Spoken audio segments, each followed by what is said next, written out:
देखिए हर खबर यहीं पर। सब्सक्राइब कीजिए TV9 भारतवर्ष।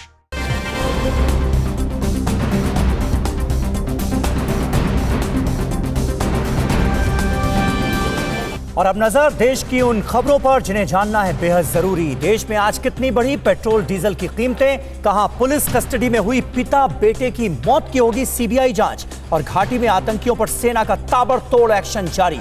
ऐसी ही बड़ी खबरों के लिए देखते हैं टॉप 9 राष्ट्र। जम्मू कश्मीर के अनंतनाग में सुरक्षा बलों और आतंकवादियों के बीच हुई मुठभेड़ में 3 आतंकवादियों को सुरक्षा बलों ने मार गिराया। आतंकवादियों के पास से AK-47 और 2 पिस्टल बरामद की गई हैं। मारे गए आतंकवादियों में से 2 लश्कर-ए-तैयबा के आतंकवादी थे, जबकि एक हिजबुल का डोडा जिले का कमांडर मसूद है, जिस पर रेप का भी आरोप है। मसूद डोडा में हिजबुल का आखिरी आतंकी माना जा रहा है।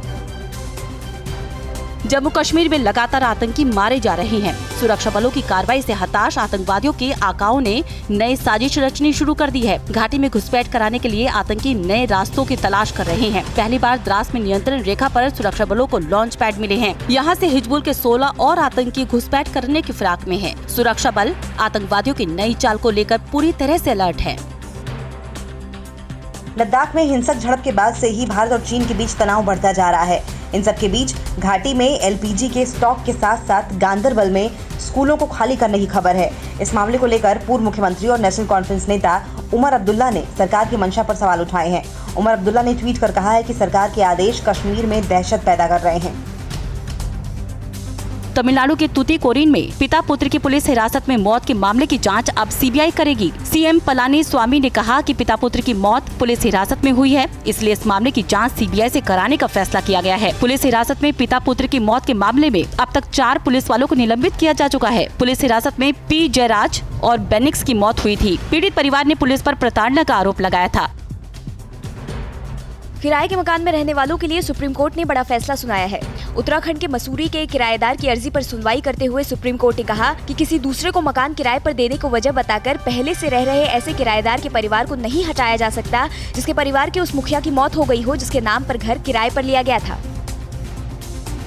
देश में लगातार 22वें दिन पेट्रोल डीजल की कीमतों में बढ़ोतरी हुई। पेट्रोल के दाम में 5 पैसे और डीजल के दाम में 13 पैसे प्रति लीटर की बढ़ोतरी की गई। कीमतें बढ़ने के बाद दिल्ली में पेट्रोल 80 रुपए 43 पैसे प्रति लीटर बिक रहा है, जबकि डीजल 80 रुपए 53 पैसे प्रति लीटर बिक रहा है। पिछले 22 दिनों में पेट्रोल और डीजल करीब 11 रुपए प्रति लीटर से ज्यादा महंगा हो चुका है। बाबरी मस्जिद विवादित ढांचा गिराए जाने के मामले में सीबीआई की विशेष कोर्ट में जज के सामने आज उमा भारती की पेशी होगी। सीबीआई की विशेष कोर्ट गवाही दर्ज करवा सकती है। इसके अलावा पहले LK आडवाणी, कल्याण सिंह, मुरली मनोहर जोशी की वीडियो कॉन्फ्रेंसिंग के जरिए गवाही दर्ज होनी थी, लेकिन अब कोर्ट के सामने सभी आरोपियों को पेश होना होगा।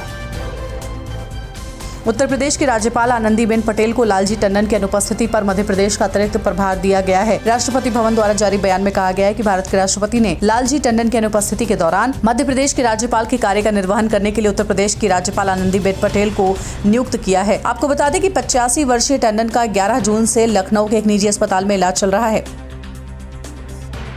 शशि थरूर ने अनुपम खेर के 2012 में किए गए एक ट्वीट को रीट्वीट कर एक नया बवाल मचा दिया है। दरअसल 2012 में अनुपम खेर ने ट्वीट किया था कि एक देशभक्त को अपनी सरकार के खिलाफ अपने देश की रक्षा के लिए हमेशा तैयार रहना चाहिए। इस ट्वीट को रीट्वीट करते हुए थरूर ने कहा, देशभक्ति आपके देश में हर समय और आपकी सरकार का समर्थन करती है। इस पर अनुपम खेर ने शशि थरूर को कड़ी प्रतिक्रिया देते हुए लिखा, यह न केवल आपकी बेरोजगारी और दिमागी कंगाली का प्रमाण है, बल्कि आप इंसानी तौर पर कितना गिर चुके हैं इसका भी सबूत है।